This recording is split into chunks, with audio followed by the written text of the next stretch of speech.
Most people don't know this, but things made from human bone have rules about their origin. Clean, a protective ritual object, unknown, nobody can say who the bone belonged to, or if it holds resentment. Never wear that sort of thing against your skin. I learned that the hard way. It started in the autumn of 2021. I was a project manager, finishing a school in Qinghai. When we finished, the grateful local government invited an old lama to bless the new building. Halfway through, the lama pulled from his robe something wrapped in old yellow cloth. A string of beads, dark brown, cool, beads the temple had kept for many years, he said. Thanks for the school. I tried to refuse. I never wore jewelry. But he pressed them into my hand. Oddly, when they touched my skin, the coolness vanished. I joked that I now had a protective charm. Had I known what they'd bring, I'd have died before putting them on. Half a month later, I returned to the head office. A Lan at the next desk stared at my wrist. Pretty beads. Where'd you get them? The old lama, I said. She wanted a few for her silver bracelet. We were from the same hometown, so I couldn't refuse. I gave her 6. That evening, I drove home through an old road with an underpass. As I drove in, a sudden dread seized me. My chest felt squeezed, I couldn't catch my breath. Low blood sugar, I figured. Just after I emerged, my vision lurched. A grey-white figure stood in the road. I was doing 40 plus, about to hit it. I slammed the brakes, but the steering wheel twisted hard left on its own, and the car slammed into a black Volkswagen at the red light. Nobody was hurt, but the bodywork took a beating. The figure had vanished before the crash. The other driver looked at his dented bumper. Buddy, that was one violent swerve. The road's empty. Who were you dodging? I said I saw a person. He looked at the road. What person? I mumbled my eyes had played tricks. The police ruled me fully at fault. By the time it was handled, it was nearly 9. I collapsed on my bed, unable to sleep. What was that shadow? After a sleepless night, I blamed the plateau, told myself I'd hallucinated. Nothing strange happened through the next spring. In mid-April, the company sent me to Guiyang for construction supervision. A Lan was on the team. We rented houses near the site on the city's edge. On the night of April 26th, a Lan stayed alone in the office finishing documents. Near midnight, knocking burst at the door. Thump, thump, thump, urgent and heavy. She thought a colleague had forgotten something and went to open it.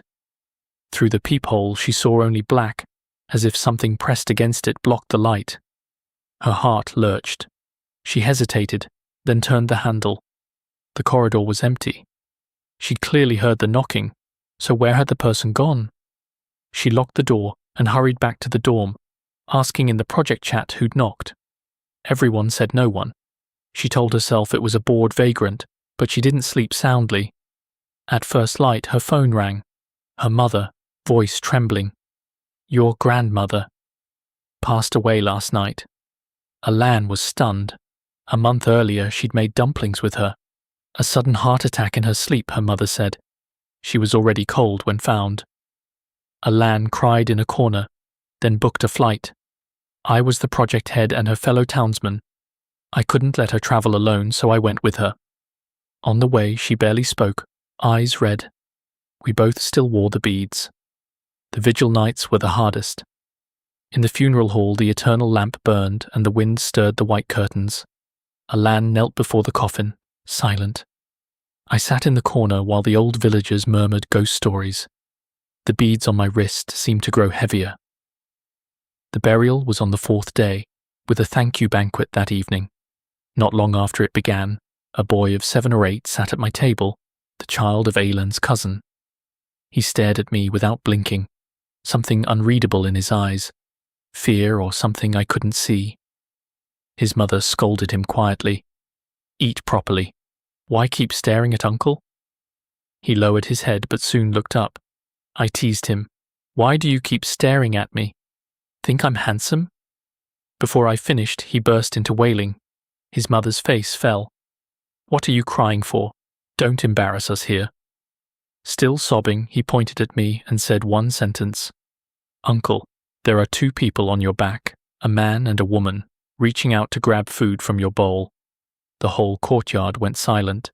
My scalp went numb. Children's eyes are clean. They see what adults can't. His mother smiled apologies, saying he'd always spouted nonsense. An old man said, "Don't take it to heart." But I couldn't swallow another bite. I excused myself. The fear on his face wasn't an act. A child of 7 or 8 couldn't invent something like that. The next day we flew back to Guiyang. Shortly after takeoff I told her the whole story. Her face went ghastly white. Then she told me something that made my spine crawl. The night her grandmother died, she drifted off and heard someone outside the door calling her name. Once, then again, soft but clear. She jolted awake. The voice came again, almost identical to her mother's. Frightened, she hid under the blanket and didn't dare open her eyes. The next morning, her mother's call came. Finally, she added, her grandmother had also worn a string of prayer beads. The beads still lay under her pillow. None of the family dared touch them. My heart lurched. That string of your grandmother's, was it also dark brown? She hesitated, couldn't remember clearly, but yes, it seemed so. We looked at each other, silent. The plane was quiet, only the drone of the engines. We both wanted a rational explanation, but couldn't find one. Back in Guiyang, nothing strange happened until the end of November. I almost believed the earlier incidents were coincidences. Sometimes I'd wake at midnight and reach for the beads. Only then did my heart settle. That dependence itself was deeply wrong. On the night of November 28th, I was in bed scrolling my phone. Near 11, a dull, heavy thud came from the office next door. A burglar, I thought. I opened the surveillance app. Everything looked normal. Still uneasy, I opened the playback. I stared twice and saw nothing. On the third pass, I saw it, and I was pinned to the bed. A thermos sat on my desk, full of water. Without warning, it toppled over on its own and crashed to the floor. A full cup of water on a flat desk, which even the wind couldn't move. It fell over on its own as if an invisible hand had shoved it. My hands were shaking. The more I watched, the more wrong it felt. Finally, I couldn't bear it. I shoved the phone under my pillow and didn't sleep. I saved that clip, never deleted it, proof that night wasn't an illusion. The next morning, the thermos was still on the floor. Bottom dented, water stains still damp. But the door had stayed locked, the key in my pocket. The camera had captured no one. What exactly had knocked it over? I sent the video to my teammates and told them the whole story. My accident, Alan's grandmother. Someone joked, "You two must have run into some evil." Alan sat stunned, then widened her eyes. "Have you noticed? Do all the strange things we've run into this year share something in common?" "What?" I asked.